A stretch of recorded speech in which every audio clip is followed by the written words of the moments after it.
আসসালামাইকুম, কেমন আছেন সবাই? আশা করি ভালো আছেন। আজকে টানা ৩-৪ দিন বৃষ্টির পরে আজকে শুক্রবার সারাদিনই ঝলমলে রোদ।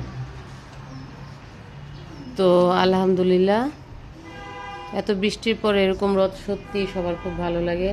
তো আজকের আমার ভিডিওটা হচ্ছে আমার মেয়ে সসের জার দিয়ে খুব সুন্দর একটা ফ্লাওয়ার বাস টাইপ বানিয়েছে। যে নিজে সম্পূর্ণটা রং করলো, নিজে তারপর শুকাইলো রোদ্রে, শুকানোর পরে যেভাবে ফুলগুলি আর্ট করেছে। এর আগে আমিও এরকম একটা করেছিলাম, কিন্তু আমার কাছে মনে হচ্ছে আমার চেয়ে আমার মেয়েরটা খুব বেশি সুন্দর হয়েছে। এটাতে টিউলিপ ফুল রাখলে সত্যি খুব ভালো লাগবে দেখতে। আপনাদের বাসায় কার কার এরকম পাকনা বুড়ি আছে যে সারাক্ষণ খুঁটোনাটো করতে থাকে? অবশ্যই কমেন্টে জানান। আর জারটা কেমন হয়েছে সবাই বলবেন। আসসালামু আলাইকুম।